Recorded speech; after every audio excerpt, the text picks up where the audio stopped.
She was trapped by her evil family for 20 years until a passing billionaire did the unthinkable. For 2 decades they told the world she was dead, but behind a locked wing of a grand mansion she was alive, hidden, silenced and erased by her own family. Then one stormy night, a powerful stranger was forced to seek shelter under their roof, and what he heard behind a wall changed everything. Instead of calling the police, he made a move so shocking it stunned the entire country. Suddenly, cameras were everywhere. The family panicked, and the woman who was never supposed to exist was pushed into the spotlight. But as the truth begins to surface, powerful people fight back, twisting lies, destroying evidence, and trying to bury her all over again. Was his unthinkable choice an act of salvation, or did it put her in even greater danger? And when the truth finally comes out, will justice win, or will evil silence her forever? Tell me in the comments where you're watching from right now, and if this story speaks to you, make sure you hit subscribe so you don't miss the next one. The pencil was down to a stub barely longer than a thumbnail. Amelia held it between her fingers, the way a jeweler might hold a diamond, carefully, reverently, aware that this small thing represented something irreplaceable. The graphite had worn to a slant, the wood splintered at the eraser end where she'd used it to pry open a rusted tin of crackers 3 months ago. Or 4. Time moved strangely in the east wing. She stood before the wall, her wall, the one nobody else would ever see.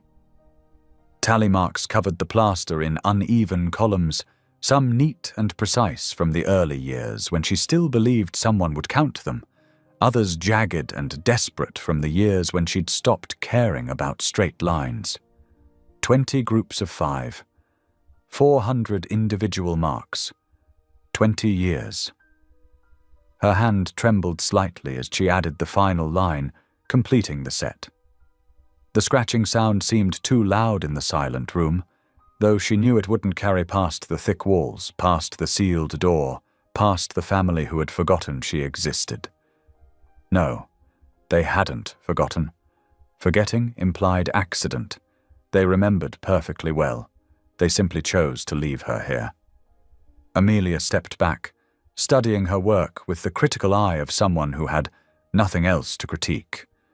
The new mark was slightly shorter than the others, the pencil having given all it could. She'd have to find something else to write with now. A nail, perhaps. Or her own blood, if it came to that. She dismissed the thought immediately. Melodrama was a luxury. Practicality was survival. The room around her had shrunk over the years, or perhaps she had simply memorized every inch of it so thoroughly that it felt smaller than its physical dimensions. 12 paces from the boarded window to the far wall, 8 paces across. The iron bed frame with its thin mattress that smelled of mildew and time. The single wooden chair with the loose back leg. The stack of newspapers, years old, that she'd read until the words blurred together into meaningless patterns. The chamber pot she emptied twice a week through a crack in the floorboards, listening to the liquid splash into the crawl space below. This was her inheritance. This was what remained of the Whitmore fortune that should have been hers. She returned to the bed and sat carefully, mindful of the springs that had broken under her weight when she was 17. The mattress dipped in familiar places, conforming to the shape her body had impressed upon it over 2 decades. Outside, beyond the boards nailed across her window, she could see thin strips of late afternoon light turning golden, then amber, then the deep orange that meant the sun was setting. Another day survived. Amelia pulled the tin of crackers from beneath the bed. 4 left, which meant she could eat one today if she was careful, and allowed herself to think about what 21 years might look like. Would her pencil stub last that long? Would she? She bit into the cracker slowly, making it last, and listened to the house settling around her. Footsteps in the distant hallways. Doors closing. The family she'd once known, living their lives 3 walls away, eating warm food at a proper table, sleeping in beds with clean sheets, never thinking of the girl they'd declared dead when she was 5 years old, the girl who was supposed to have drowned in the lake, the girl whose funeral they'd attended with appropriate tears, the girl whose trust fund they'd absorbed, whose property they'd claimed, whose existence they'd erased with forged death certificates and sympathetic newspaper clippings. Amelia finished the cracker and brushed the crumbs onto the floor. She would sweep them into the corner later with all the other detritus of her captivity. For now, she lay back on the bed and stared at the ceiling, at the water stain that looked like a bird in flight, and wondered if 21 years would be the year something changed. Probably not. But as thunder rumbled somewhere beyond her prison and strange lights streaked across the narrow, visible slice of sky, Amelia closed her eyes and allowed herself the smallest, most dangerous luxury of all. Hope. The metal spoon had belonged to her mother. Amelia was almost certain of that, though the certainty was based more on faith than memory. She'd been so young when they'd locked her away, and the details of her mother's face had blurred over the years into something more feeling than image. Warm hands, a soft voice, the scent of lavender. But the spoon she remembered. It had been in the pocket of the coat they'd left her with, the winter coat with the torn lining and the brass buttons.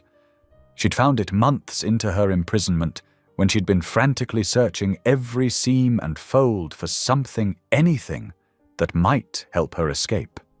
The spoon had seemed useless, then, a bitter joke. What good was a utensil when there was barely any food? But she'd kept it anyway, and over the years it had become her most valuable possession. Now, at midnight by her internal clock, Amelia knelt by the wall that separated her prison from the rest of the house. She pressed her ear against the plaster first, listening. The house was silent except for the usual creaks and sighs of old wood settling. The family would be asleep. The staff, what little remained, would have retired hours ago. No one would hear her. She'd accepted that years ago. The tapping was ritual more than strategy, a way to mark time, to remind herself she was still human, still capable of trying. Pattern and repetition were all that kept madness at bay.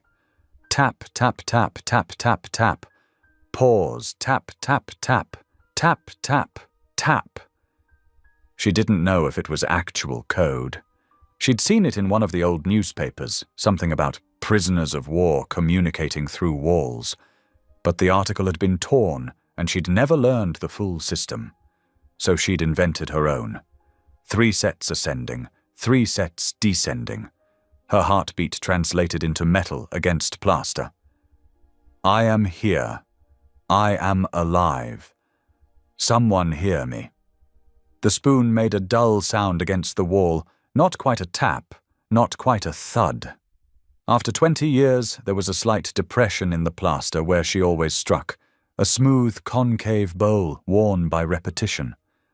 She imagined she could feel it even in the dark. But tonight was different. Tonight there were unfamiliar sounds in the house. She'd heard them since afternoon. Voices she didn't recognize. Movement in parts of the mansion that usually stood empty. The front door opening and closing multiple times. Something had changed the routine, disrupted the careful silence that usually blanketed the Whitmore estate. A visitor, she'd concluded. Someone important enough to warrant activity. Perhaps a buyer for the antiques in the south parlor. Perhaps a lawyer reviewing documents. Perhaps nothing that would matter to her at all. Still, a visitor meant new sounds, new patterns. A visitor meant someone whose ears weren't trained to ignore the impossible. Amelia completed her sequence and paused, waiting. The silence stretched. She raised the spoon again. Tap, tap, tap, tap, tap, tap. Footsteps. She froze, spoon suspended in midair. The footsteps were close, just on the other side of the wall. slow, deliberate steps. Someone walking the hallway that led to the sealed wing. Someone who should not be there at this hour. Her heart hammered against her ribs. In 20 years, no one had walked that hallway at night. The family avoided it entirely, as though her very presence, even unacknowledged, was something to be feared or forgotten. The footsteps stopped. Amelia held her breath, pressing herself against the wall. She could feel her pulse in her throat, taste metal on her tongue. The person was standing directly on the other side. If the wall were thinner, if her prison were less secure, she could reach through and touch them. Seconds passed. A minute. She waited for the footsteps to retreat, for the visitor to conclude they'd imagined the sound, for the house to swallow her signal the way it had swallowed every other cry for help over 2 decades. Then, impossibly, a sound came from the other side. Tap, tap, tap, tap, tap, tap. Amelia's hand went slack. The spoon clattered to the floor, the noise obscenely loud in the suffocating quiet. Someone had answered. Someone had answered. Her hands shook as she scrambled for the spoon, her breath coming in short gasps. This couldn't be happening. This was hallucination, desperation, the final crack in a mind stretched too thin for too long. She pressed both palms flat against the wall, trying to ground herself in something solid. The answering tap came again. Patient, deliberate, waiting. Amelia picked up the spoon with trembling fingers and tapped back. "I am here. I am alive. Please, God, please hear me." The door hadn't been opened in 20 years, and it resisted like something alive. The billionaire, though Amelia wouldn't learn his name until later, put his shoulder against the wood and pushed. The frame groaned. Decades of paint and deliberate neglect had sealed it shut, turned it from passage into wall, from doorway into gravestone. He pushed harder. On the other side, Amelia stood in the center of her room, the spoon still clutched in her hand. She'd retreated from the wall when she heard the first attempt at the door, survival instinct warning her that discovery could mean death as easily as rescue. If it was the family, if they'd finally decided she was too dangerous to keep alive, too risky now that someone else had heard her tapping. The wood splintered. The sound was followed by a shaft of light, painfully bright after 20 years of gloom. Amelia raised her hand to shield her eyes, squinting against the intrusion. The crack widened. More light poured through.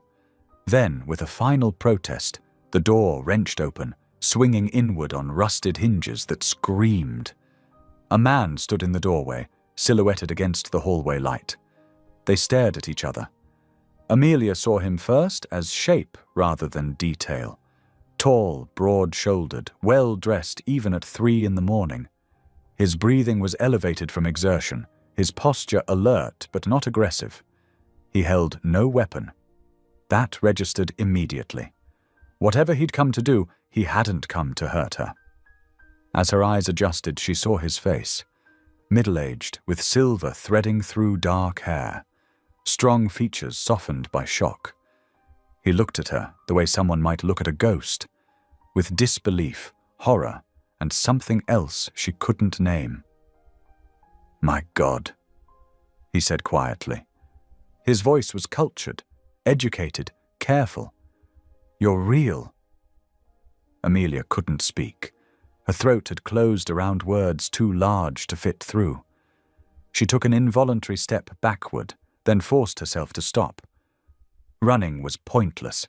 There was nowhere to run. There had never been anywhere to run. The man didn't enter the room.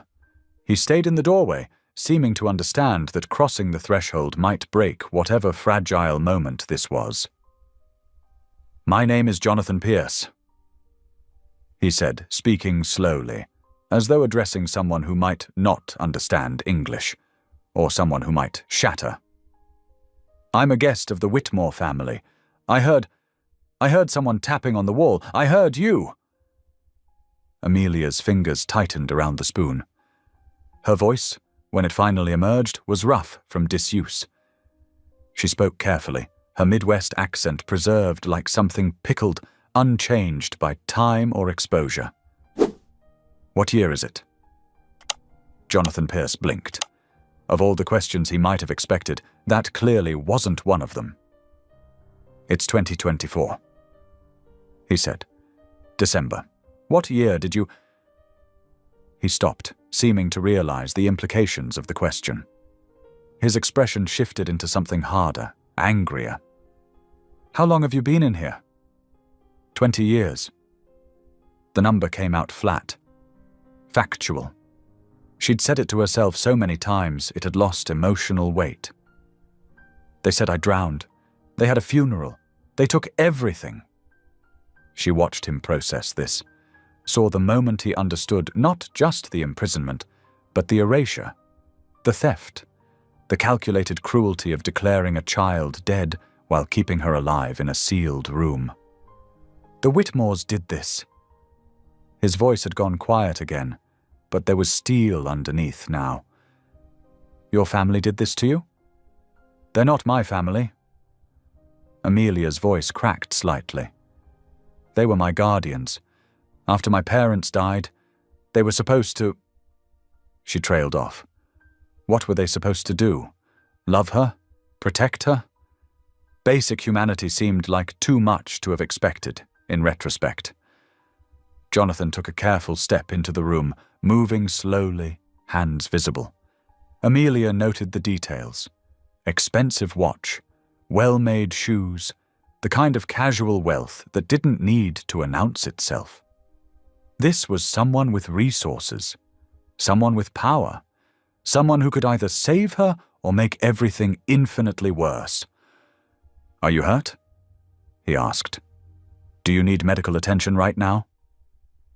She almost laughed. 20 years of asking that question too late, but she swallowed the hysteria and shook her head. "I'm alive. That's more than they planned for."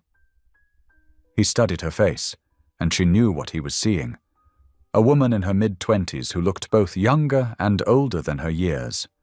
Thin but not skeletal, they'd fed her just enough to keep her alive, the minimum necessary to avoid the guilt of murder. Pale from lack of sunlight, hair grown long and uncut, braided to keep it manageable. Clothes that had been replaced sporadically over the years, always old items, nothing that would be missed from the household inventory.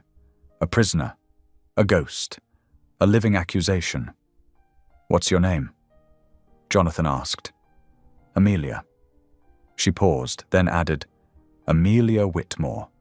Though I don't know if I'm allowed to use that name anymore. Legally, I died in 2004.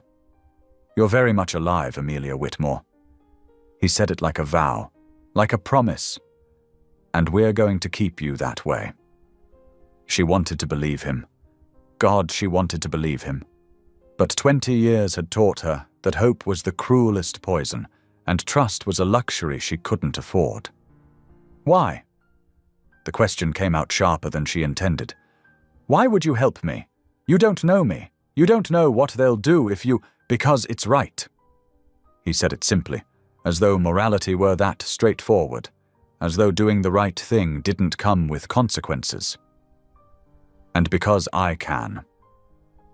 Dawn was beginning to break beyond the boarded window, thin strips of grey light seeping through the cracks. Amelia looked at those cracks, at the pitiful evidence that somewhere outside this room, the world had continued turning without her. "I need you to not call the police," she said quietly. "Not yet. They'll make me disappear for real this time, if anyone. I understand." Jonathan's voice was steady, calm, the voice of someone who made difficult decisions for a living. "But Amelia, we need to get you out of here, today, now. I can protect you, but only if you trust me enough to leave this room." Trust, such a simple word, such an impossible request. Amelia looked at the wall where she'd marked 20 years in pencil, at the bed where she'd slept alone for 7,000 nights, at the door that had finally, impossibly, opened. Then she looked at Jonathan Pierce, this stranger who had heard her when no one else would, and made the most terrifying decision of her life. "Okay," she whispered. "Okay." The Whitmore family took breakfast in the formal dining room, as they had every morning for 40 years. Jonathan Pierce watched them with the polite detachment of a houseguest who had witnessed nothing unusual the night before. He accepted coffee from the silent staff member, added cream with a steady hand, and remarked on the quality of the morning light through the east-facing windows. The east-facing windows that looked out over the sealed wing. Carolyn Whitmore, family matriarch, 73, imperious even in a silk dressing gown, presided over the table with the efficiency of someone conducting a business meeting. Her son Marcus sat to her right, already dressed for the office despite the early hour. His wife Diane picked at her fruit, adding nothing to the conversation. They were a tableau of old money, composed, controlled, completely empty. "I trust you slept well, Mr. Pierce." Caroline's voice was gracious, cultivated, the kind of voice that had been trained to conceal anything resembling genuine emotion. "Quite well, thank you." Jonathan sipped his coffee. "Though I confess I did some exploring. Insomnia, I'm afraid. I hope you don't mind. I found your home's architecture fascinating." A pause. Barely perceptible, but there. Marcus's fork stopped halfway to his mouth. Diane's eyes flickered toward her mother-in-law. "How kind of you to take an interest." Carolyn said smoothly, "Though some wings of the house are quite old, I worry about the floors. Safety, you understand." "Of course." Jonathan set down his cup with deliberate care. "The east wing, for instance. I noticed the door to that section appears to be sealed?" The word hung in the air like an accusation. "Structural damage," Marcus said quickly. "Too quickly. From a storm years ago. We've been meaning to renovate, but the cost—" He trailed off, letting money do the work of explanation. Rich people understood putting off repairs. It was plausible. It was also a lie, and they all knew it. Jonathan smiled. It didn't reach his eyes. "I see. That's unfortunate. I only ask because I thought I heard something unusual from that direction last night. Almost like tapping, or someone trying to signal through the walls." He paused, watching their faces. "Have you experienced any issues with the plumbing? Sometimes old pipes can make the strangest sounds." Silence. Not the comfortable silence of people at ease, but the stretched, brittle silence of people calculating risk. Caroline recovered first. She was, after all, the one who had orchestrated this horror for 20 years. Composure was her armor. "Our plumbing is quite sound, Mr. Pierce, though I appreciate your concern. Perhaps you heard the house settling. These old estates do make the most peculiar noises. I've lived here my entire life and still find myself startled occasionally." "Perhaps." Jonathan didn't push. Not yet. Instead, he pivoted with the grace of someone who had conducted 1,000 delicate negotiations. "I spoke with my pilot this morning. The repairs will take another day, possibly 2. I hope my extended stay isn't an imposition." "Not at all." Carolyn's relief was almost visible. A guest who would leave in 2 days was a guest who could be managed. "You're more than welcome to stay as long as necessary. In fact, there's a wonderful museum in town if you find yourself with time. The Whitmore family has been a patron for generations." Of course they had. Reputation was everything. Public virtue concealing private cruelty. Jonathan finished his breakfast with impeccable manners, complimenting the cook, offering polite observations about the weather and his foundation's work. He played the role of grateful houseguest perfectly, giving no indication that he'd spent the hours before dawn listening to Amelia explain her imprisonment, in a voice that barely rose above a whisper.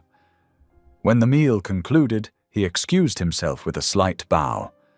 As he left the dining room, he could feel their eyes on his back, assessing, calculating, wondering how much he knew and how much danger he represented. Not enough yet, he thought. But soon, he made his way through the corridors with the visitor's uncertain steps, occasionally pausing as if to admire a painting or examine the architectural details. In reality, he was memorizing sight lines, exits, the locations of the staff. If things went wrong, when things went wrong, because they would, he needed to know this house as well as its prisoners did. The door to the east wing remained ajar where he'd left it. The family hadn't discovered it yet, or perhaps they had, and were waiting to see what he'd do with the knowledge. Jonathan slipped inside and closed the door behind him. Amelia stood by the window, peeling back a corner of the board to peer through the gap. Morning sunlight caught her face, making her squint. She'd told him she couldn't remember the last time she'd seen direct sun. The windows had been boarded over when she was 7. "They suspect," she said without turning around. Her voice was stronger now, more present. Sleep, water, and the presence of another human being had begun the process of bringing her back from wherever she'd retreated to survive. "You couldn't hide your questions. I wasn't trying to hide them." Jonathan crossed the room, maintaining a respectful distance. "I needed to see their reactions, to confirm what you told me. And you were telling the truth, though I never doubted that." He paused. "We need to move quickly, Amelia. Today, if possible. Once they realize you've made contact with someone outside this room, they'll act. They've kept this secret for 20 years. They won't risk exposure now." She finally turned to face him.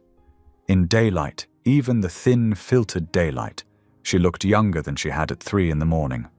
Vulnerable, but there was steel underneath, forged by survival. "What's your plan?" Jonathan took a breath. This was the part she wouldn't like, the part that felt like using her, even if the alternative was worse. "I'm going to tell them we're engaged." Amelia stared at him. "What?" "I'm going to claim we've been secretly involved for years, that your family—" He gestured vaguely at the room, at her, "kept you from me because of class differences, racial prejudice, something that will make them look cruel but not criminal. Not yet." "That's insane. It's protection." He met her eyes steadily. "If I claim you as my fiancé, they can't make you disappear without implicating me. Your disappearance becomes my disappearance, and I'm too public, too scrutinized. They can't risk it."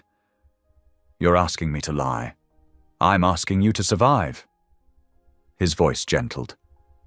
"Amelia, the truth is too dangerous right now.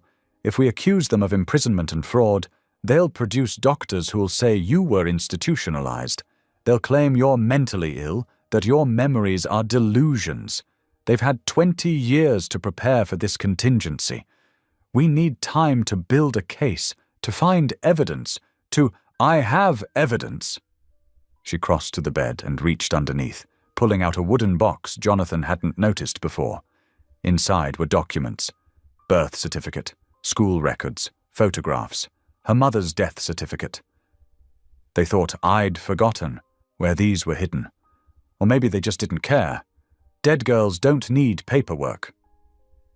Jonathan examined the documents, his legal mind cataloguing their value. Good. This was good. But not enough. "This helps, but we still need time, and we need you alive and free while we build the case." He set the papers down carefully. "I know it's asking too much. I'm a stranger. You have no reason to trust me. But this is the best play I can see." Amelia was quiet for a long moment. Outside, birds were singing. Ordinary birds, going about ordinary lives, completely unaware of the extraordinary cruelty humans were capable of inflicting on each other. "If we do this," she said finally, "if we tell this lie, what happens when the truth comes out? What happens to you? That's not your concern. It is if I'm the reason you're hurt." Jonathan smiled, a real smile this time, sad and genuine. "Amelia, they've been hurting you for 20 years. I can handle a little scandal." She studied him. This man who had heard her tapping and refused to walk away. This stranger who was offering to tie his reputation to her survival. Part of her wanted to refuse. She'd survived alone for so long, had learned not to depend on anyone. But another part, the part that was still the 5-year-old girl who'd been terrified in the dark, recognized safety when it was offered. "Okay," she whispered. "We'll do it your way." Jonathan nodded. "I need to make some calls.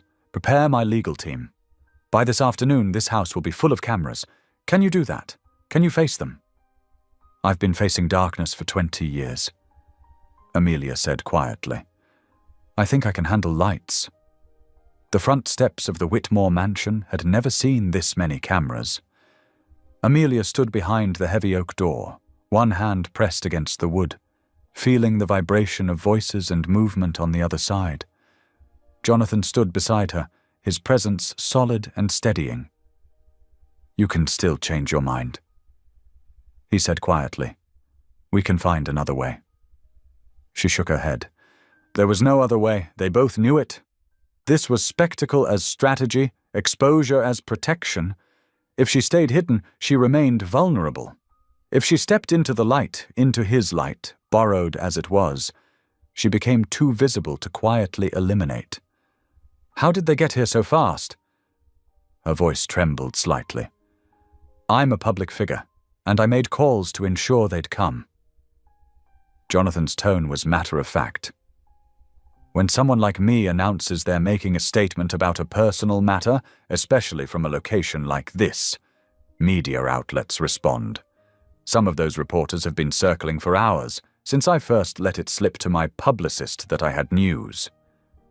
Through the door, Amelia could hear a reporter testing audio levels. Someone laughed. Normal, professional sounds. People doing jobs, expecting a normal story about a wealthy man's private life. They had no idea what they were about to hear. "The lie is simple," Jonathan reminded her. "We met years ago at a charity function. We fell in love. Your family disapproved. They can decide why. We'll let them fill in those blanks. They've kept you here, under their control, using your inheritance as leverage. I've been searching for you. Now I've found you. That's the story. It's still going to destroy your reputation. My reputation will recover." His voice hardened. "Theirs won't, that's the point." Someone knocked on the door. Jonathan's head of security. "Sir, we're ready when you are." This was it. The threshold between before and after. Between captive and free. Between silence and voice. Between the girl who had been declared dead and the woman who would prove otherwise. Amelia looked down at herself. They'd found her clean clothes, expensive clothes from the house, probably belonging to Diane. They fit poorly. She was too thin, shaped wrong after 20 years of malnutrition and inactivity. But they were clean. That mattered. She'd spent an hour in the bathroom, washing properly for the first time in her life, staring at running water like it was a miracle. It had felt like one. "I look terrible," she said without vanity. Just fact. "You look like someone who's been hurt."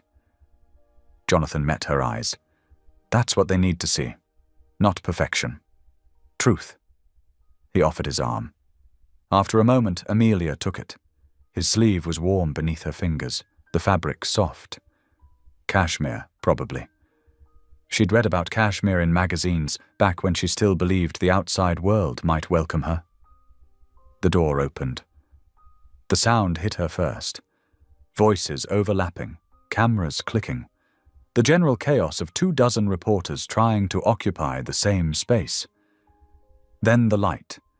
Winter sunlight, bright and cold and so overwhelming she had to stop. had to close her eyes against it, even as she felt Jonathan's arm steady beneath her grip. "Easy," he murmured. "Take your time." She forced her eyes open, squinted. Gradually, the shapes resolved into people. Men and women with microphones and cameras, all turning toward the door, toward her. Behind them, she could see the circular driveway, the bare trees, the iron gates that marked the boundary of the Whitmore estate. Beyond those gates was the world. She'd forgotten how big it was. Jonathan guided her forward, slowly, giving her time to adjust. The reporters fell silent, sensing this was something more than a typical celebrity announcement. Someone lowered a camera, another turned off a light. They had no idea what they were seeing, but instinct told them to witness it with respect. They reached the top of the steps. Jonathan positioned them both carefully, ensuring she was visible but not alone, protected but not hidden. Then he spoke, his voice carrying across the assembled crowd with the practiced clarity of someone accustomed to being heard. "Thank you all for coming on short notice. I have an announcement of a personal nature, one that I've been waiting a long time to make." He paused, and in that pause, Amelia felt the weight of what came next. The lie that would become her truth, at least for now. "I'd like to introduce you to Amelia Whitmore, my fiancée." The silence that followed was absolute. Then chaos. Voices erupting in questions, cameras firing in rapid succession, reporters surging forward against the security line. Jonathan raised a hand, waiting for them to quiet. "Amelia and I met several years ago," he continued, his voice steady, each word carefully chosen. "We fell in love, but her family—" He gestured behind them, toward the house where the Whitmores were surely watching. "Disapproved of our relationship. They've kept her here, isolated from society, controlled through financial manipulation and emotional abuse, because they believed they could force her to accept a different life, a life they chose for her." Amelia watched the reporters' faces change, skepticism shifting to shock, disbelief melting into horror. Someone in the back was already on their phone, filing a breaking news alert. "For too long, I accepted her family's claim that she needed space, that their control was for her own good. I should have fought harder. I should have come sooner.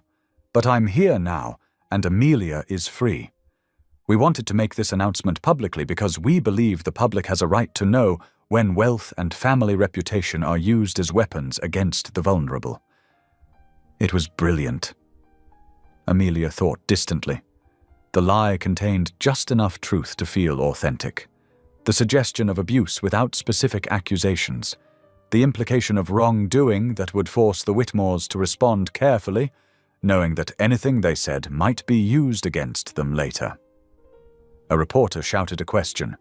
"Amelia, how long were you kept in the house?"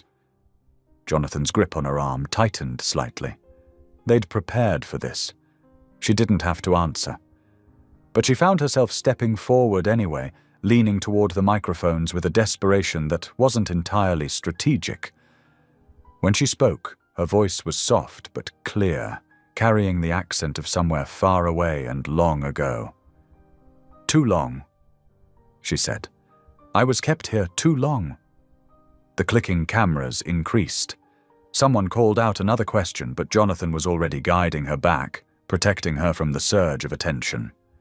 His security team moved in, professional and efficient, creating space. As they turned toward the waiting car, not back into the house, never back into that house, Amelia caught a glimpse of the window. The second-floor window where Caroline Whitmore stood, perfectly still, watching her inheritance walk away on the arm of a man who could destroy everything they'd built. Their eyes met across the distance. Amelia didn't look away first. The bedroom was too large. Amelia stood in the doorway, unable to make herself cross the threshold. Through the window, a real window, with glass and curtains and a view of manicured gardens, she could see the sun setting over Jonathan Pierce's estate. Orange and pink and gold, colors she'd only seen in thin strips through cracks for 20 years. Is something wrong?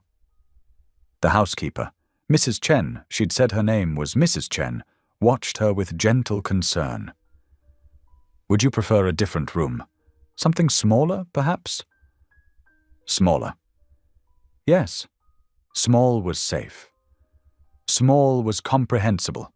This room, with its king-sized bed and sitting area and private bathroom, felt like an ocean she could drown in. But she couldn't say that, couldn't explain that space itself had become terrifying, that she'd learned to measure safety in paces and walls and the distance between herself and danger.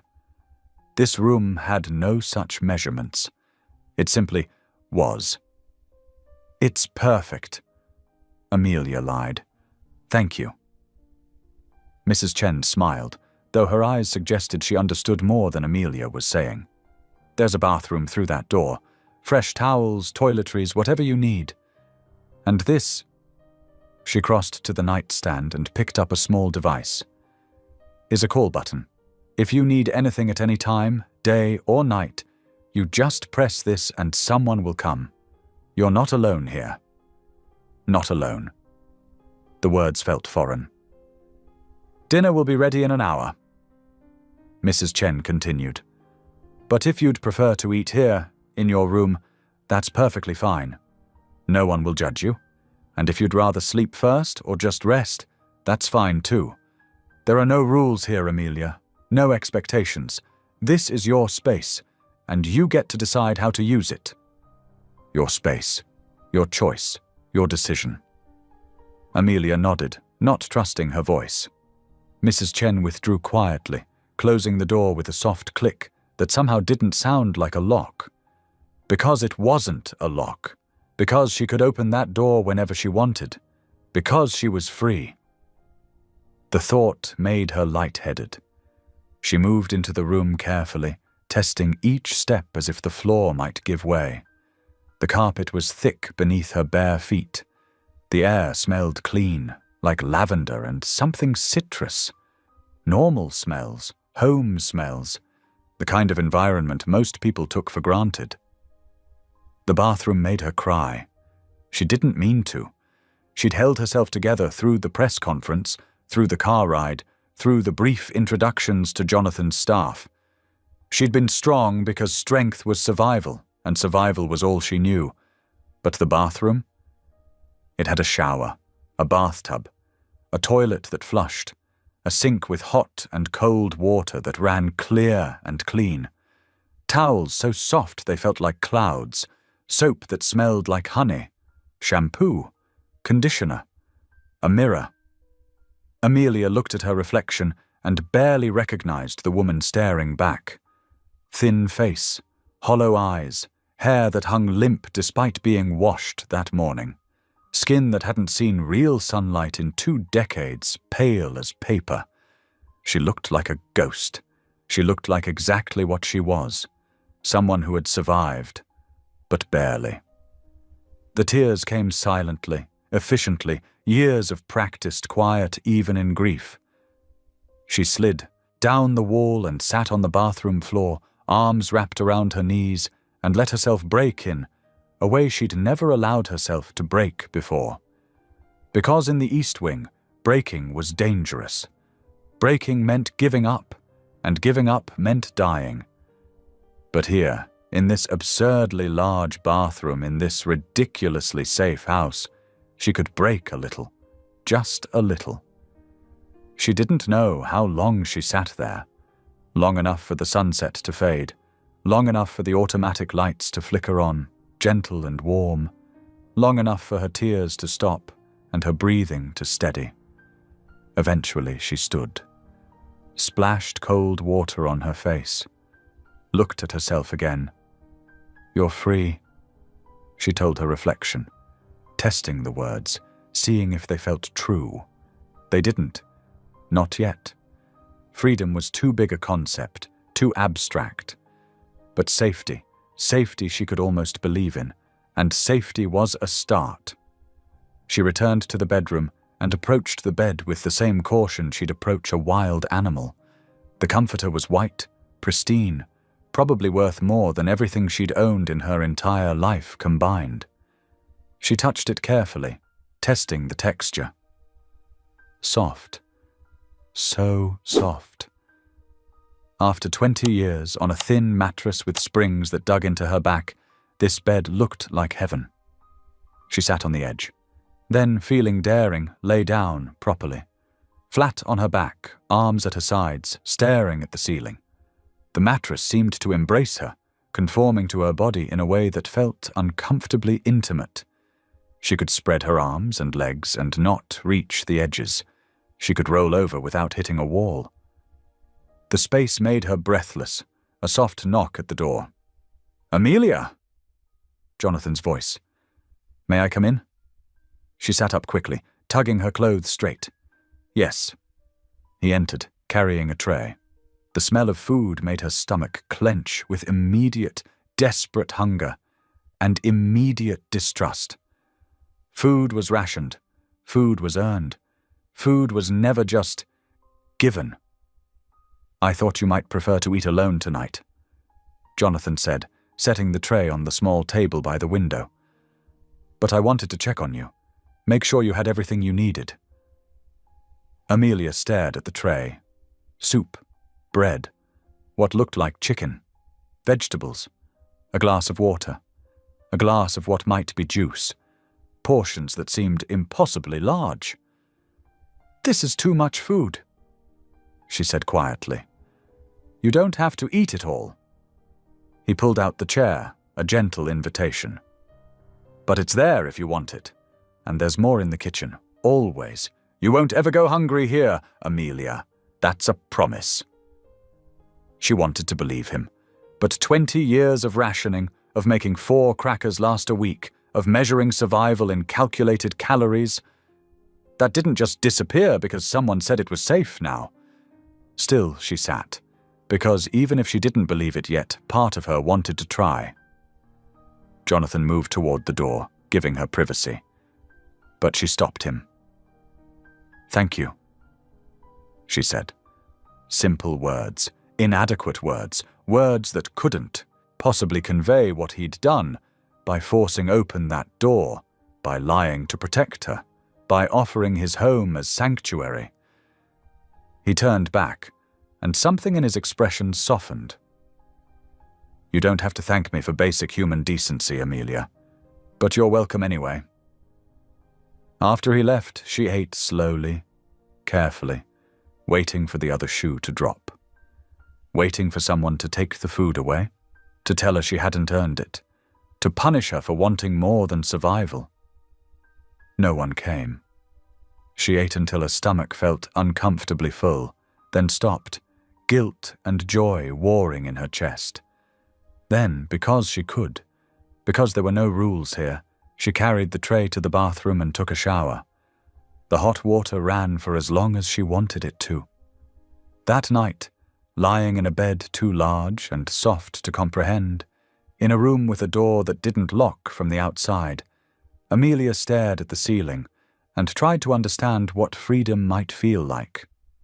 She fell asleep before she found an answer. But for the first time in 20 years, she woke in the middle of the night and didn't immediately check the walls for marks, counting the days until nothing. That, she thought, might be progress. The reporter was younger than Amelia expected. Not young like a child, probably early 30s, but young enough that Amelia felt the strange displacement of realizing this woman had lived a full adult life during the years Amelia had been locked away. She'd gone to college, started a career, built a life, while Amelia marked walls with a broken pencil. "Thank you for agreeing to speak with me," the reporter said, settling into the chair across from Amelia in Jonathan's study. Her name was Sarah Chen, no relation to Mrs. Chen apparently, and she had the careful, respectful demeanor of someone who understood this was more than a story. "I know this must be overwhelming." Amelia nodded. Everything was overwhelming. The camera behind Sarah, recording their conversation. The small microphone clipped to Amelia's collar. The fact that people wanted to hear what she had to say after 20 years of enforced silence. Jonathan stood in the doorway, present but not intrusive. They'd discussed this interview at length: controlled environment, friendly journalist, questions submitted in advance. Nothing about the full truth, not yet. Just enough to keep public sympathy, to maintain pressure on the Whitmores, to make her disappearance impossible. "Let's start simple," Sarah said gently. "Can you tell me about yesterday? About stepping outside for the first time?" Simple. Nothing about this was simple. But Amelia understood what Sarah was really asking. Tell them something they can feel, something that makes you human rather than headline. "The light was too bright," Amelia said quietly. "I had to close my eyes at first. I'd forgotten how big the sky was." She paused, choosing words carefully. "When you're kept in a small space for a long time, you adjust. You tell yourself the walls are enough, that the small piece of window you can see is the whole world. But then you step outside and remember that you'd been lying to yourself just to survive." Sarah's expression shifted. Not pity, exactly, but recognition. She was a good journalist. She knew when to push and when to simply listen.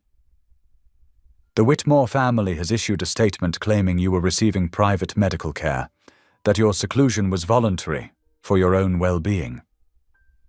"I'm aware."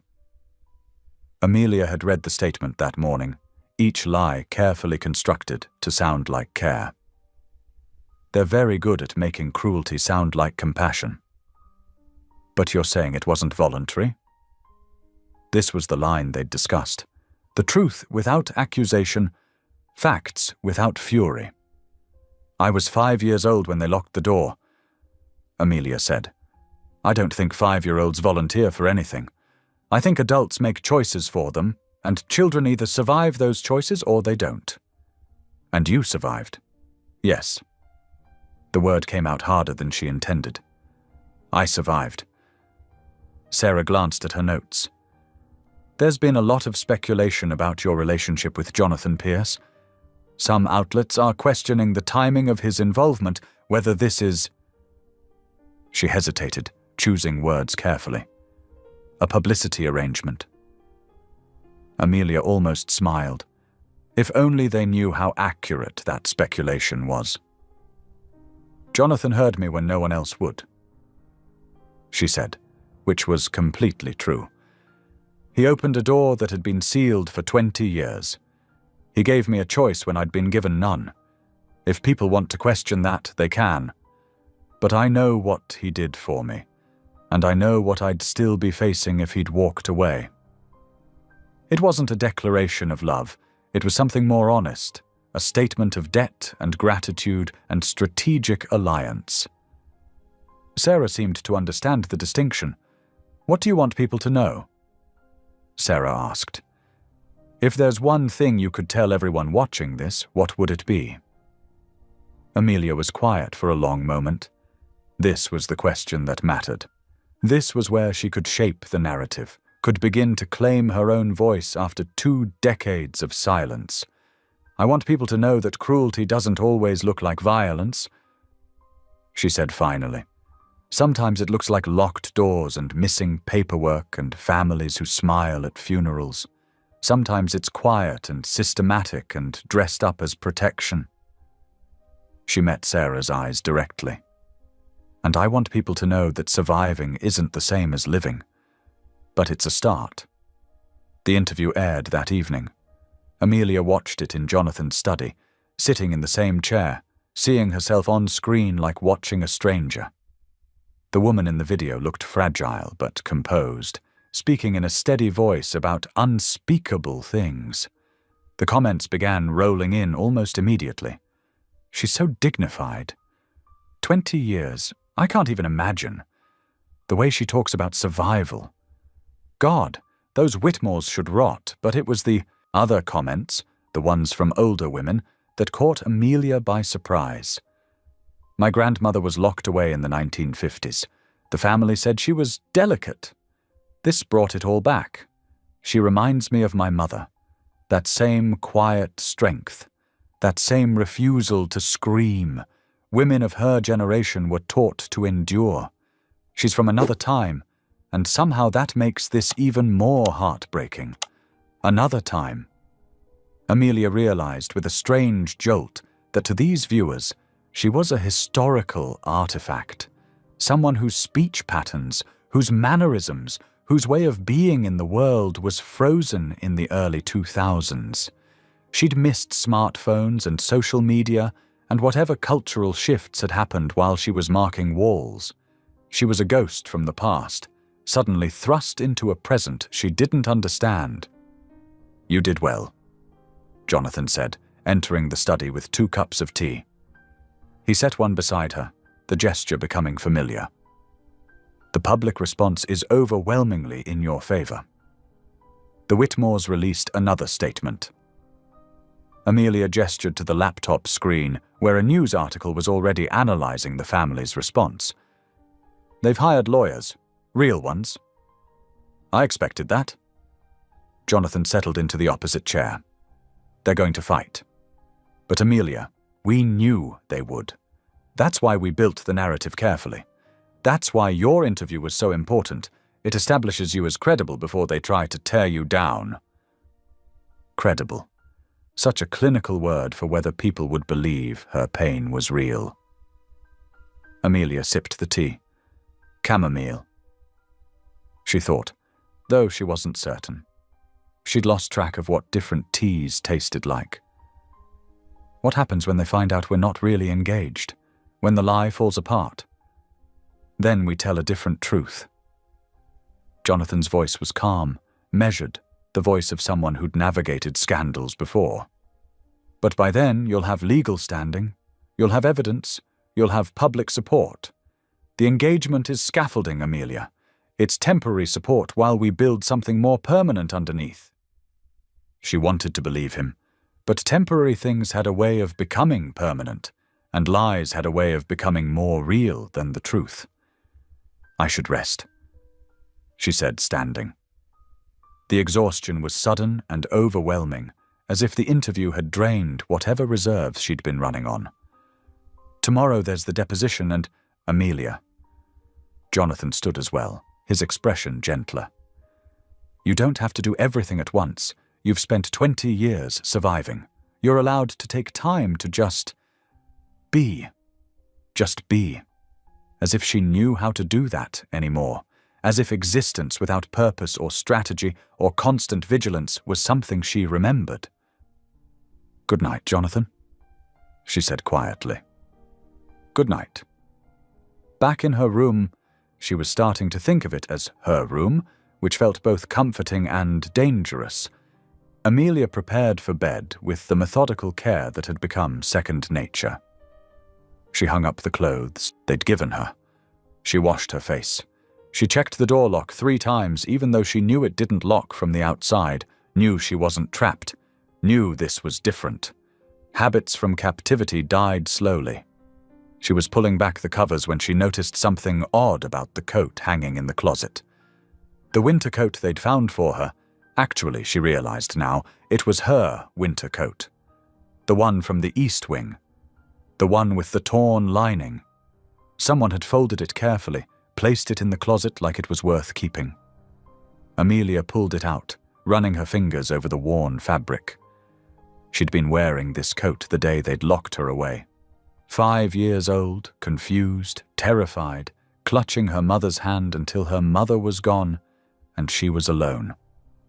The lining hung loose near the hem. She'd always meant to fix it, but had never had thread or needle. Now, looking closer, she realized the tear wasn't accidental. It had been cut deliberately, carefully, creating a small pocket between the fabric layers. Her fingers found something stiff inside the lining. She pulled it out carefully, a piece of fabric, embroidered with thread that had faded over 20 years but was still legible. The stitching was her mother's work. Amelia recognized it immediately, remembered watching her mother embroider pillowcases and handkerchiefs, turning cloth into art. The words were from Psalms, verse 27. "The Lord is my light and my salvation. Whom shall I fear?" Beneath it, in smaller script, for Amelia, "You are loved, you are not forgotten. Wait for the Lord." Mama Amelia's knees gave out. She sat heavily on the bed, clutching the fabric, reading the words again and again. Her mother had known what the Whitmores would do, or at least suspected, had sewn this message into the coat lining as insurance, as comfort, as proof that someone had cared. 20 years. This message had been with her for 20 years, and she'd never known. She pressed the fabric to her chest and wept, not the silent, controlled tears from the bathroom the night before, but loud, gasping sobs that felt like they were tearing her apart. Grief for her mother. Grief for the little girl who'd needed this message and never found it. Grief for all the years she'd believed herself forgotten when she'd been loved all along. The crying eventually subsided into hiccups, then into exhausted breathing. Amelia lay back on the bed, still clutching the embroidered fabric, and stared at the ceiling. You are not forgotten. Her mother had made sure of that, had stitched love and faith into the lining of a coat because she'd known, somehow she'd known, that Amelia would need it. That proof of love might be the only thing that kept her alive. Amelia fell asleep that way, the fabric pressed against her heart, her mother's words the last thing she read before darkness claimed her. But this darkness was different. This darkness had light on the other side. Liam was 7 years, old and far too perceptive for anyone's comfort. Amelia learned this within the first 30 seconds of meeting him.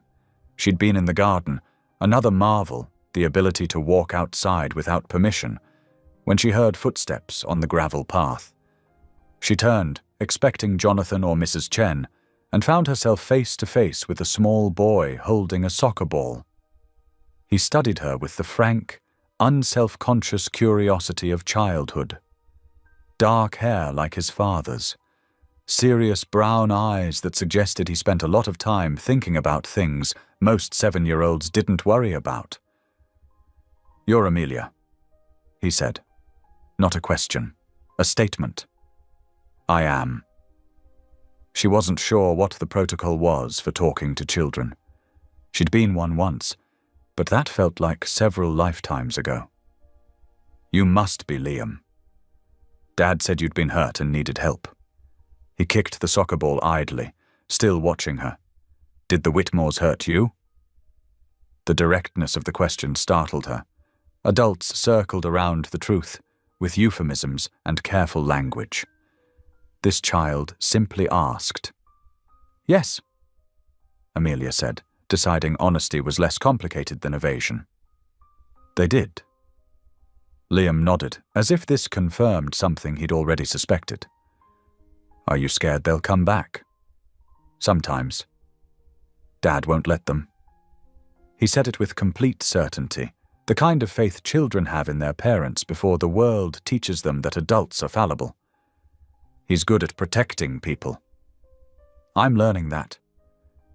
They stood in silence for a moment, this strange pair, a woman who'd lost 20 years and a boy who'd lost his mother. Amelia realized Jonathan must have told him something, not everything, probably, but enough to prepare him.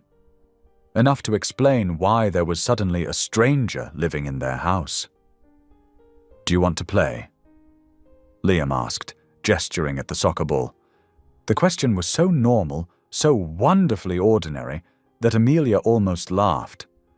When was the last time someone had asked her to play anything? "I don't know how," she admitted.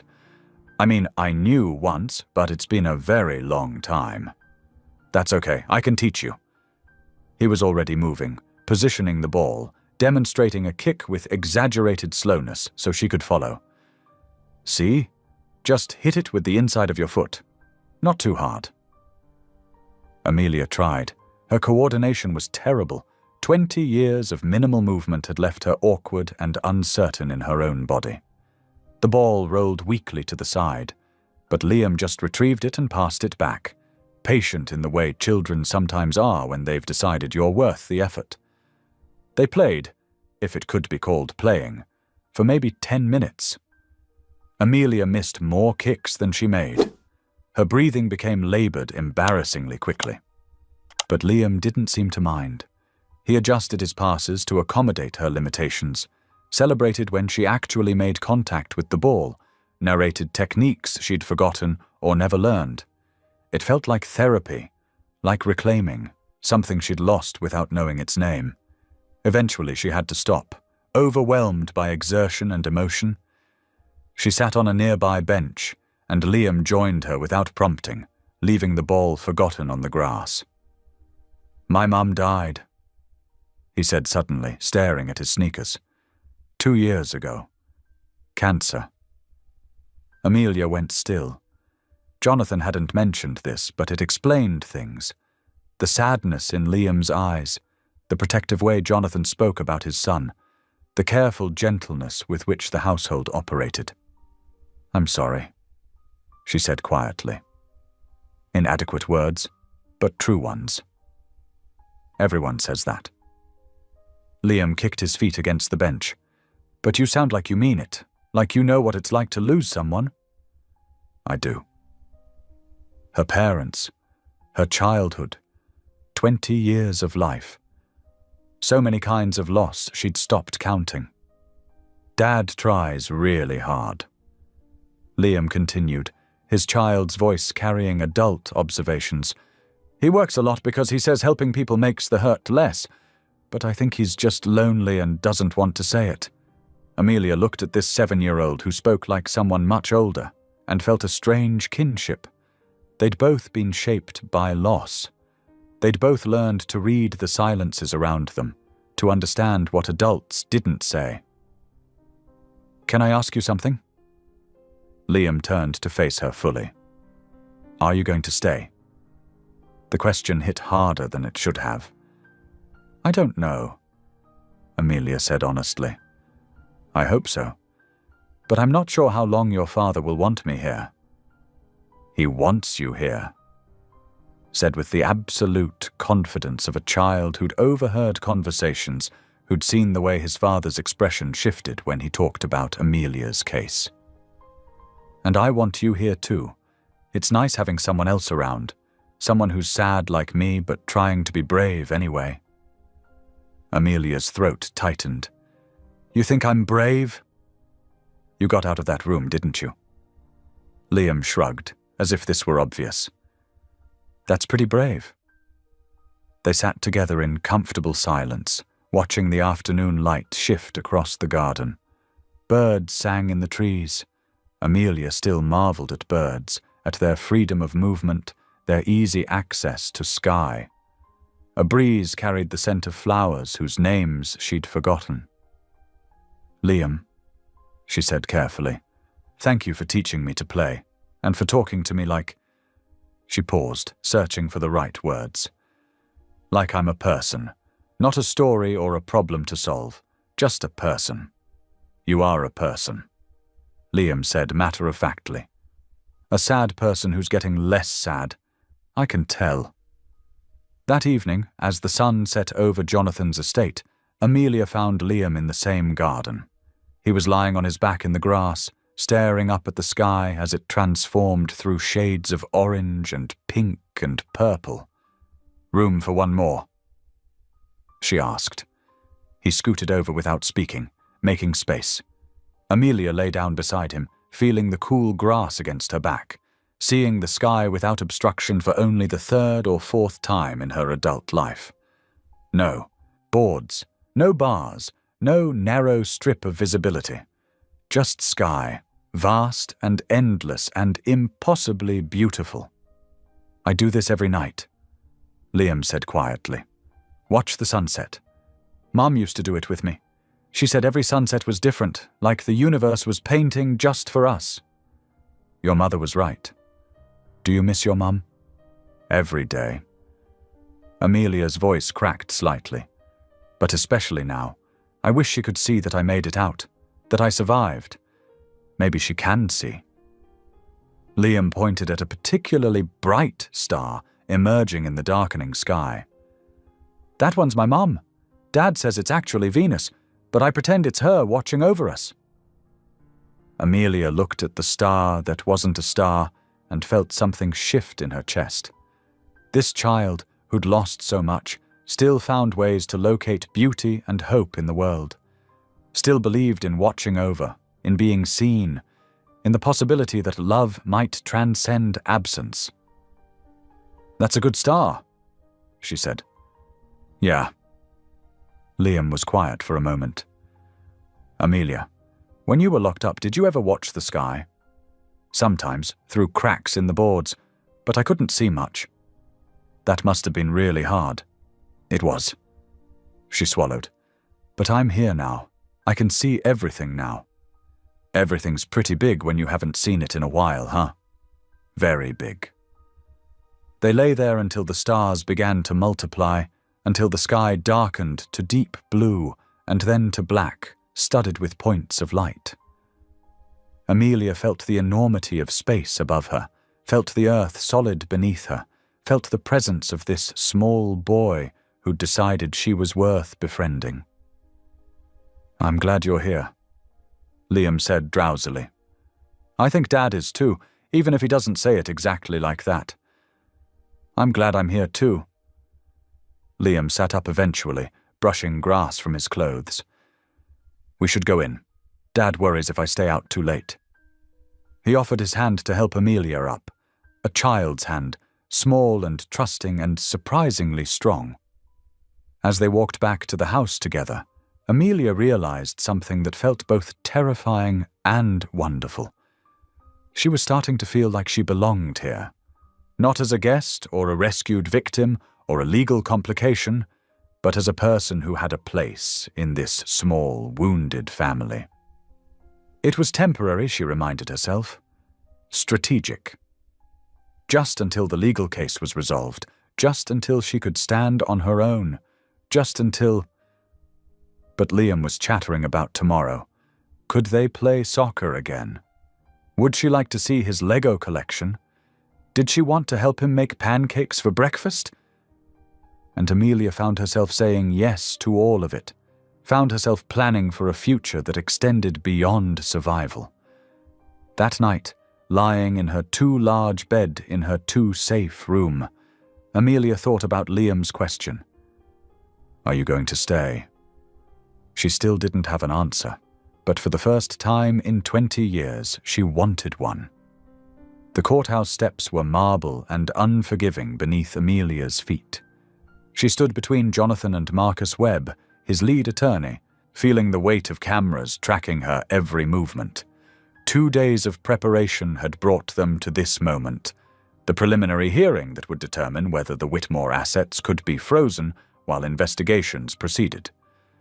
"Remember," Marcus said quietly, "direct answers only. Don't elaborate. Don't let them see fear." Amelia nodded, though fear was precisely what she felt. Not the familiar fear of the East Wing, that had been sharp and immediate, the fear of locked doors and rationed food. This was different. This was the fear of being seen, judged, and potentially disbelieved by a system that should protect her, but might not. Inside, the courtroom was smaller than expected. Fluorescent lights replaced the dramatic chandeliers she'd imagined. Worn carpet, muffled footsteps. The Whitmores sat across the aisle with their attorney, Charles Brennan, a man whose expensive suit and dismissive expression announced exactly what he thought of Amelia's accusations. Caroline Whitmore looked imperious in black. Marcus Whitmore fidgeted nervously. Diane stared at her hands. They looked respectable, wounded, like victims of false accusations rather than perpetrators of decades-long cruelty. The judge entered, a stern woman in her 60s who surveyed the room with the weary authority of someone who'd heard every lie humanity could construct. Court was called to session. Marcus Webb presented their case methodically. Birth certificate proving Amelia existed. Death certificate proving her supposed drowning in 2004. Newspaper clippings showing the funeral. Then school records that stopped abruptly with no transfer documentation. Medical records that simply ended. We're requesting a temporary asset freeze, Marcus concluded, while we investigate fraud, false imprisonment, and theft of inheritance. The evidence suggests Amelia Whitmore was declared dead to facilitate illegal appropriation of her trust fund. Brennan objected immediately.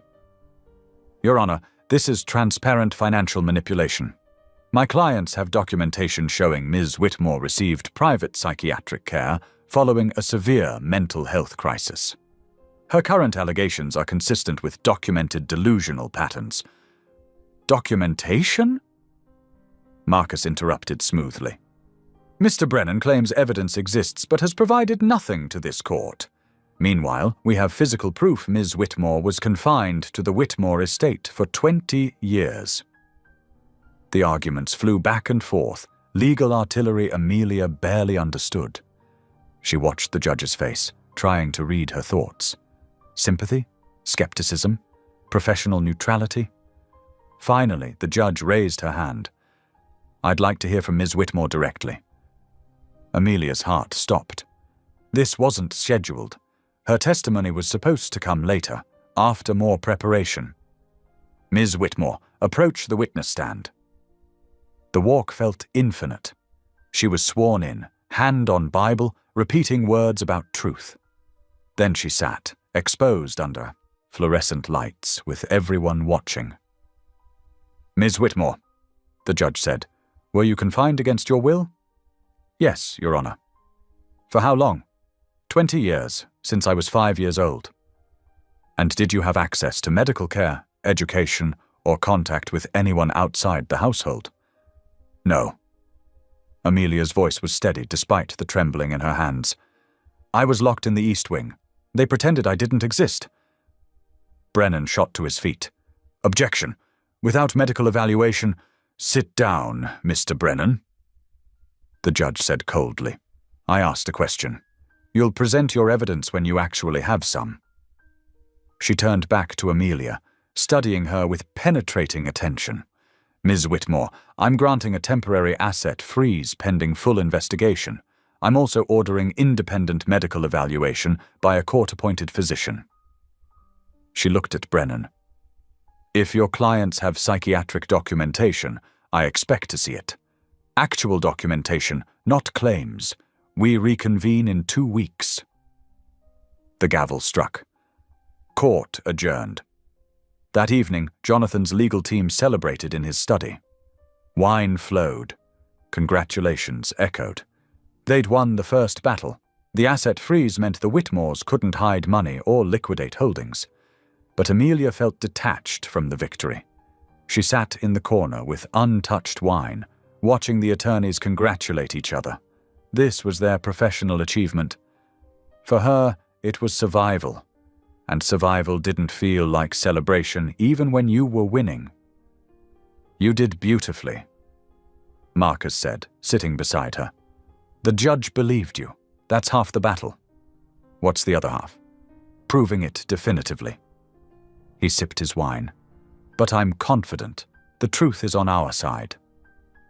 Across the room, Jonathan caught her eye and excused himself from conversation. He read her discomfort easily. Too much? A little. She set down the wine. I keep thinking about the medical evaluation. What if they find something wrong?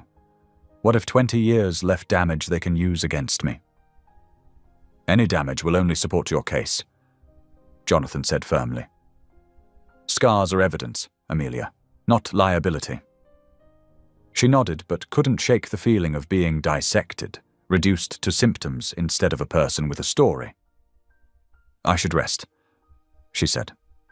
Jonathan walked her upstairs. At her door, he paused. You're doing remarkably well. I don't feel remarkable. I feel like I'm barely holding together. That's what remarkable looks like sometimes. He smiled gently. Get some rest. Tomorrow we keep fighting. Alone in her room, Amelia prepared for bed. Then she heard raised voices from downstairs, Jonathan and Marcus in the study. "Don't like it," Marcus was saying. "Brennan was too confident today. He should have panicked when the judge ruled against us. Maybe he's just arrogant. Or maybe he has something we don't know about. Defense attorneys who stay calm when losing usually have a trap ready."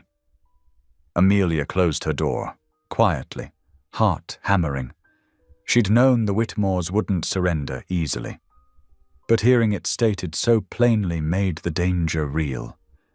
She climbed into bed but didn't sleep. Instead, she stared at the ceiling and tried to remember everything from the East Wing. Every detail, every date. If they claimed she was mentally ill, she'd need to be devastatingly, undeniably specific. She'd survived 20 years by being observant. Now she'd have to prove it. The news broke at 6 in the morning. Urgent knocking woke Amelia. Mrs. Chen stood at her door, still in her robe. "Jonathan needs you downstairs, now." The living room was crowded. Jonathan, Marcus, 2 other attorneys clustered around a laptop. The television showed Amelia's face with a chyron reading, "Whitmore family produces medical records." "What happened?" Amelia's voice came out small. Marcus turned the laptop toward her. A scanned document filled the screen. Intake form from Meadowbrook Treatment Center. Patient name, Amelia Whitmore. Admission, March 2004. Diagnosis, acute psychotic episode with delusional features. Below were treatment notes, medication records, discharge summary recommending ongoing private care in controlled environment. "That's not real," Amelia said, hands going cold. "I was never in a hospital. I was in the East Wing. We know it's fabricated," Jonathan said quickly. "But it looks legitimate. Professional letterhead, doctor signatures, detailed notes. They've created an entire medical history." "The media's already running with it," Marcus added grimly. "They're questioning our entire case." Amelia unmuted the television. A news anchor spoke with careful neutrality. "Raises serious questions about the allegations. If these records are authentic, it suggests Amelia Whitmore may have been receiving psychiatric care rather than being imprisoned." The screen cut to Charles Brennan outside the courthouse. "My clients are devastated. They've spent 20 years caring for a deeply troubled young woman. The recent publicity has been traumatic for the entire family." Amelia felt the room spin. They weren't just defending themselves, they were attacking, turning her survival into pathology. "Does Meadowbrook exist?" she asked. "It did. Closed in 2009. Records supposedly destroyed. Very convenient." "So we can't prove I was never there?" "Not easily." Marcus paced. "We can challenge the documents, but that takes weeks. Meanwhile, public opinion is shifting." Jonathan showed her social media on the laptop. Yesterday's supportive comments were now mixed with doubt. If she really was mentally ill, maybe the family was protecting her. Her story did seem far-fetched. "Turn it off," Amelia said quietly. "Please." The laptop closed. She looked at her hands, unable to meet Jonathan's eyes. "You should walk away," she said flatly. "This will destroy your reputation. Say I lied to you. The public will forgive you." "Absolutely not." "Jonathan, no." His voice was steel. "I'm not walking away. They've kept you locked up for 20 years, fabricated death certificates, stole your inheritance. Now they've created fake medical records. If we walk away, they win. And if they win, what message does that send?" "He's right that it would protect you," Marcus said carefully. "I don't care." Jonathan stood. "We're not giving up." Amelia fled to her room, overwhelmed. She lay on the bed, feeling the crushing weight of being disbelieved. A soft knock. Liam slipped inside, clutching his one-eyed bear. "Dad said you were sad," he said, climbing onto the bed. The Whitmores are telling lies, and people are believing them. That's stupid. You're not crazy. You're just sad because bad things happened. That's different. Simple wisdom from a 7-year-old. Amelia turned to look at him. When Mom got sick, people said dumb things too. Liam continued. Dad says people say dumb things when they're scared. Paying attention. Liam's words triggered something in Amelia's memory. Liam, I need to talk to your father, right now. Downstairs, she interrupted the crisis meeting. The newspapers, she said without preamble. I had newspapers in the East Wing, old ones with specific dates. If I was supposedly in a facility from 2004 to 2006, how did I have access to newspapers in the Whitmore mansion? Marcus opened his laptop immediately. What dates? Amelia closed her eyes, reaching into memory. June 14th, 2004. Local paper, summer festival article. October 2004, Halloween edition. January 2005, snowstorm coverage. March 2006, there was an article about Caroline Whitmore donating to the hospital. I tore it up and hid the pieces under the floorboards. March 2006 would have been when you were supposedly still at Meadowbrook. Marcus said excitedly. If we can prove you had that specific article, we need to search that room. Jonathan said, before they clean it out. Emergency motion for evidence collection. I can file today. Do it. And Amelia, write down every date, every detail you remember. Everything that proves you were in that room. She nodded, mind racing. The East Wing was a museum of suffering, but also a museum of evidence. Every mark, every hidden object was proof. We're not done, Jonathan said. Not hope, fact. The truth still has time. Amelia looked at these people who'd become allies in a war she hadn't chosen but couldn't abandon. Not hope, exactly, but determination. She'd survived 20 years. She could survive this. Let's get to work. Amelia stopped leaving her room. It wasn't a conscious decision, more a gradual retreat as the world outside became too loud, too uncertain, too full of people who might not believe her. The medical evaluation had been invasive. Questions about her memory, her perception, her grip on reality. The doctor had been kind but clinical, documenting everything with the detached precision of someone building a case file rather than understanding a person. She'd passed, physically malnourished, evidence of long-term confinement, no signs of psychosis or delusional thinking. But passing felt like another trial rather than vindication. Mrs. Chen brought meals on trays. Amelia ate mechanically, tasting nothing. Liam knocked sometimes, asking if she wanted to play. She said no gently, watching his disappointment through the cracked door. Jonathan checked on her twice daily, never pushing, just letting her know he was there. But mostly she was alone. The irony wasn't lost on her, escaping one prison only to build another. But this prison was hers. She controlled the door, the space, the silence. That mattered somehow. On the third day, she heard Jonathan on the phone in the hallway, voice low and urgent. We need someone who was there, someone who saw her, who can testify. A pause. I don't care how long ago it was, find them. He was still fighting. Even as she retreated, he kept pushing forward. The thought made her feel both grateful and guilty in equal measure. That afternoon, Marcus Webb visited. He sat in the chair by her window without invitation, briefcase on his lap. The emergency motion was granted. He said, We can search the East Wing tomorrow. But Amelia, we need you there. You're the only one who knows where everything is hidden. I can't. You can. He corrected gently. You survived 20 years in that room. You can survive one more visit. What if we find nothing?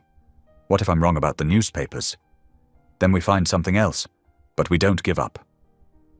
He leaned forward. The Whitmores are counting on you breaking. That's their strategy. overwhelm you until you stop fighting. Don't give them that." After he left, Amelia sat by the window watching the garden. Liam was out there with his soccer ball, practicing alone. He kicked it against the wall repeatedly, methodical and focused. Trying, she realized, to be strong like the adults around him. She'd spent 20 years being strong because she had no choice. Now she had a choice, and she was choosing to hide. What did that make her? Evening came. Jonathan knocked softly. "There's someone here to see you," he said through the door. "She says she knows you, from before." Amelia's breath caught. "Who?" "Her name is Margaret Oakes. She says she was the Whitmore housekeeper until 2006. 20 years ago, someone who'd been there when Amelia was locked away. Someone who might remember." Amelia opened the door. Jonathan stood there with a woman in her 70s, small and weathered, clutching something wrapped in cloth. Her eyes met Amelia's, and tears immediately spilled over. "Oh, child," Margaret whispered. "I thought they'd killed you. I prayed every night they hadn't, but I thought—" She held out the wrapped object with trembling hands. "Your mother made me promise, made me swear I'd keep this safe. She knew what they were planning. She knew." Amelia took the bundle. Heavy, solid. She unwrapped the cloth carefully. A Bible. Old, worn, with a leather cover that had cracked with age. "It's all in there," Margaret said. "Everything your mother wanted you to have. Everything that proves the truth." They gathered in Jonathan's study. Amelia, Jonathan, Marcus, and Margaret Oakes, who sat with the Bible on her lap like something sacred. "I was there the day they locked you away," Margaret began, voice shaking. "You were 5 years old, crying for your mother. Caroline Whitmore told me it was temporary, that you needed discipline. But weeks passed, months. I tried to help, brought you food when I could, extra blankets, but they watched me too closely. Why didn't you go to the police?" Marcus asked, not accusatory, just clarifying. "I tried." Margaret's hands twisted together. "But I was nobody. No education, no proof. Just an old housekeeper making accusations against the wealthiest family in town. They threatened to have me committed if I spoke again. So I—" She stopped, tears flowing. "I stayed quiet, and I've regretted it every day since." Amelia reached out, touching Margaret's arm. "You're here now. That's what matters." Margaret nodded, composing herself. She opened the Bible carefully, handling it like glass. The binding had been altered. Amelia could see where stitching had been added, creating hidden pockets between the leather and the pages. "Your mother came to me 2 weeks before she died," Margaret said. "She knew the Whitmores would take everything. She gave me this Bible and made me promise to keep it safe, to give it to you when the time came. She said if anything happened to her, you'd need proof." She began removing documents from the hidden pockets. First, a will, handwritten, signed, witnessed. Amelia's mother leaving everything to her daughter, explicitly excluding the Whitmores. Then letters. Dozens of them, written in her mother's careful script, dated from when Amelia was born through weeks before her death. Letters documenting the Whitmores' greed, their threats, their plans to contest custody if anything happened to her. The final letter was addressed to Amelia herself. "My darling girl, if you're reading this, I'm gone. But you're not alone. You were never alone. I made sure there would be proof, evidence they couldn't destroy. Trust Margaret. Trust the truth. And remember, you are loved beyond measure, and nothing they do can change that. Wait for the Lord. Be brave. Mama." Amelia's vision blurred. She'd spent 20 years believing herself forgotten, and here was proof she'd been loved all along, that her mother had tried to protect her, even from beyond death. Marcus was already on his phone. "I need forensic analysis immediately. Authentication of handwritten documents, age verification." He covered the receiver. "This changes everything. If these documents are genuine, they're genuine," Margaret said firmly. "I watched her write them. I witnessed the will." Jonathan had the final letter, reading it with an expression Amelia couldn't decipher. When he looked up, his eyes were bright. "We file tomorrow morning," he said. "Emergency hearing. These documents prove premeditation, fraud, conspiracy. The Whitmores knew exactly what they were doing." That night, after Marcus and Margaret left, Amelia sat alone with her mother's letters, reading each one slowly. Stories about Amelia as a baby, hopes for her future, warnings about the Whitmores disguised as casual observations, a mother trying desperately to protect a daughter she wouldn't live to raise. The last letter, the one addressed to her, she read again and again. "You were never alone." Dawn broke slowly. Amelia watched from her window as light crept across the garden. Somewhere in the house, lawyers were preparing documents. Somewhere in town, the Whitmores were probably sleeping, believing themselves safe. But truth had a way of surfacing. Her mother had made sure of that. Amelia dressed carefully, choosing clothes that made her feel strong.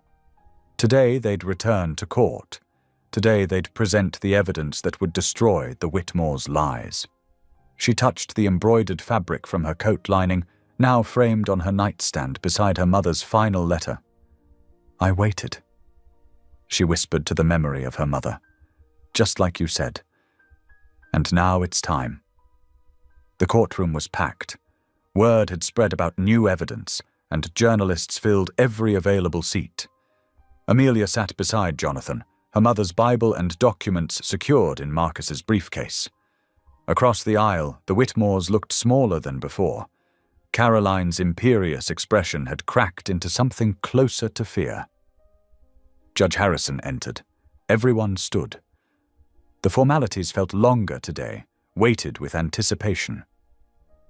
"Mr. Webb," the judge said, "I understand you have new evidence to present." Marcus stood. "Yes, Your Honor. Evidence that fundamentally alters this case." He approached the bench with the documents. The will, the letters, affidavits from Margaret Oakes. The judge examined each one carefully, her expression shifting from neutral to grave. "These documents," Marcus continued, his voice carrying across the silent courtroom, "prove that Amelia Whitmore's mother explicitly left her estate to her daughter, excluding the Whitmore family. They also document threats and conspiracy to contest custody, threats made before the mother's death. When combined with Amelia's testimony and physical evidence from the East Wing, they establish premeditated fraud and false imprisonment." Charles Brennan was on his feet immediately. "Your Honor, we need time to authenticate—" "Mr. Brennan," the judge interrupted coldly. "I've had these documents examined by a court-appointed forensic expert overnight. They're authentic. The handwriting matches samples from Mrs. Whitmore's estate documents. The paper and ink are consistent with the stated dates, and the witness, Mrs. Oakes, has provided sworn testimony corroborating everything." She looked directly at the Whitmore family. "Furthermore, investigators searched the East Wing yesterday. They found everything Ms. Whitmore described, newspaper fragments from specific dates that contradict your fabricated medical records, marks on the walls, hidden personal items. The evidence is overwhelming." Caroline Whitmore's face had gone ashen. Marcus Whitmore stared at his hands. Diane was openly crying. "In my 30 years on the bench," Judge Harrison continued, her voice hard, "I have never seen such calculated cruelty. You declared a child dead, imprisoned her for 20 years, and stole her inheritance. You fabricated medical records to discredit her. You attempted to use the legal system as another weapon against someone you'd already victimized beyond comprehension." She looked at Amelia, and her expression softened slightly. "Ms. Whitmore, I'm issuing an immediate ruling. All assets stolen from your trust fund will be returned with interest. The Whitmore family will face criminal charges for fraud, false imprisonment, and conspiracy. And you are hereby legally recognized as Amelia Whitmore, alive and free, with all rights restored." The gavel fell. The sound echoed. Amelia sat perfectly still, unable to process what she'd just heard. Free. Legally, officially, undeniably free. Police officers entered the courtroom. Caroline Whitmore stood with rigid dignity as handcuffs were placed on her wrists. Marcus protested weakly before submitting. Diane was escorted out with her face hidden. 20 years of cruelty ending in handcuffs and shame. The courtroom erupted into chaos. Journalists rushing for phones, spectators reacting, lawyers conferring urgently. But Amelia heard it all at a distance. Jonathan's hand was on her shoulder, grounding her, and Marcus was saying something about paperwork and next steps. But all she could think was, it's over. It's really over. Outside, the afternoon sun was bright and warm. Amelia stood on the courthouse steps, the same steps where she'd been introduced to the world as Jonathan's fabricated fiancé. And this time, she was just herself. Just Amelia. No lies, no performance, just truth. Cameras flashed, questions were shouted, but Jonathan's security team created space, and Marcus handled the press with practiced efficiency. Amelia tilted her face towards the sun and closed her eyes. Free. The east wing looked smaller than Amelia remembered. She stood in the doorway with 2 investigators and Jonathan, staring at the room that had been her entire world for 20 years. Someone had opened the boarded window, and sunlight poured through, illuminating dust motes and the shabby furniture that looked even more pathetic in full light. "Take your time," one investigator said gently. "We've documented everything, but if there's anything you want before the property is seized..." Amelia stepped inside. Her footsteps echoed differently now. No longer the muffled sounds of captivity, but the clear sounds of someone passing through. The bed where she'd slept 7,000 nights, the chair where she'd rationed food and read ancient newspapers, the corner where she'd hidden things she couldn't bear to lose. The wall. She approached it slowly, running her fingers over the marks she'd carved. 400 lines in groups of 5. 20 years measured in pencil scratches and desperation. Each mark represented a day survived, a day endured, a day closer to either rescue or death. "Do you want us to preserve this?" the investigator asked. "As evidence or..." "No." Amelia's voice was firm. "I want it gone." She found the pencil stub in the corner where she'd dropped it that final night before Jonathan broke through the door, picked it up, felt its familiar weight. Then she began erasing. The marks didn't disappear completely. 20 years had carved them too deep, but she rubbed at them until they blurred, until they became suggestions rather than statements, until they stopped being a calendar of suffering and became just old damage on an old wall. Jonathan watched from the doorway, not interfering, understanding this was something she needed to do alone. When she finished, Amelia stood back and looked at the room one final time. Without the marks, it was just a room, sad and neglected, but no longer a monument to her imprisonment. "I'm done," she said. They left the door standing open, deliberately, symbolically open. Light from the hallway spilled into the darkness, erasing shadows that had held her captive. Outside, the mansion felt different. News crews were camped beyond the gates, and official vehicles filled the circular driveway. The property would be seized, sold, the proceeds going toward restitution and legal fees. The Whitmore name would be associated with cruelty rather than respectability. Amelia didn't feel victorious exactly. Justice wasn't the same as joy. But she felt something shift inside her, a weight she'd carried for so long finally lifting. As sunset painted the sky orange and gold, Amelia stood by Jonathan's car and looked back at the mansion one final time. The east wing window, her window, was visible from here, no longer boarded, just glass reflecting sky. "Ready?" Jonathan asked quietly. Amelia nodded. She had a foundation to establish, a life to build, a future to claim. She had Liam waiting at home with questions about whether they could practice soccer tomorrow. She had her mother's letters to read and reread. She had freedom, real, legal, permanent freedom. "Yes," she said, "I'm ready." They drove away as the sun set, and Amelia didn't look back. The past was documented, processed, sealed in evidence bags and court transcripts. What mattered now was forward. Always forward. 3 months passed like a dream Amelia kept expecting to end. She woke each morning in her room, truly hers now, and spent the first moments confirming this was real. No locked doors, no rationed food. Just sunlight through curtains she could open whenever she wanted. And Liam's piano music drifting from downstairs. The inheritance had been substantial, but Amelia didn't need wealth. She needed purpose. The foundation had been Jonathan's idea. "You could help others," he'd said over breakfast. "People trapped like you were. Familial abuse, financial control, legal erasure. You understand what they face." She'd been uncertain. "I don't know if I'm strong enough." "You are." Liam had interrupted without looking up from his cereal. "You're the strongest person I know." So she'd done it. The Amelia Whitmore Foundation for Familial Justice, hired lawyers specializing in guardianship abuse, created systems for victims to reach out confidentially, rented office space downtown. The work was harder than anticipated. Each case file mirrored her own suffering.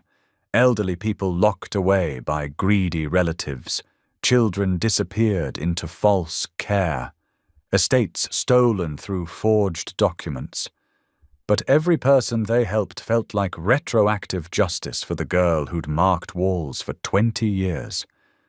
Her bond with Liam had deepened into chosen family. Not mother and son.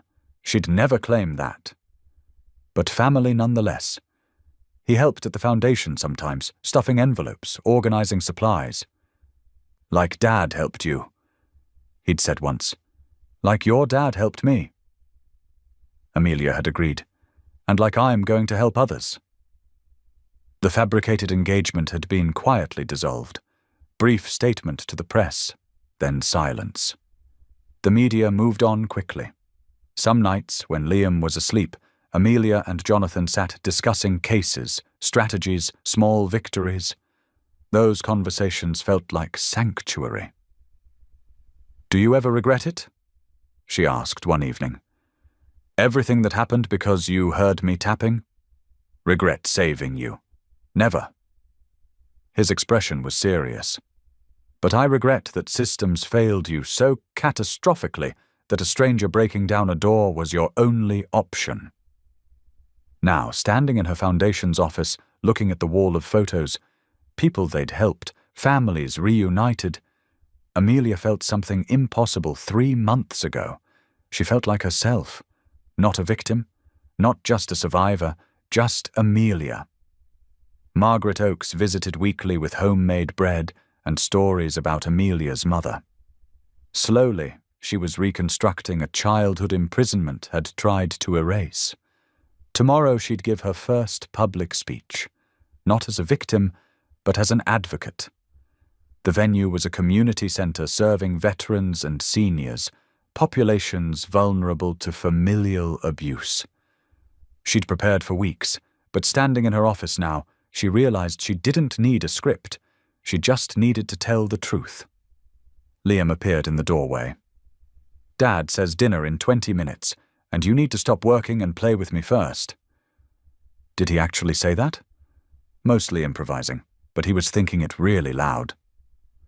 Amelia smiled, grabbing her jacket. "Same rules. You go easy on me?" "Always," Liam promised. As she followed him out, she passed a mirror. The woman, Looking back still carried shadows in her eyes, but stood straighter now, smiled more easily. She looked free. The community center smelled like coffee and old wood and thousands of stored stories. Amelia stood backstage, watching the audience settle. Elderly men and women mostly, veterans with worn faces, seniors who understood survival as daily choice. Her people, in a way. Jonathan and Liam sat in the back row, as requested. This needed to be her voice, unmediated. She'd spent 20 years silent. She wouldn't hide behind someone else's words now. The introduction was brief. Then she was walking on stage, blinking against lights, seeing faces turn toward her with polite attention. She reached the podium, took a breath, began.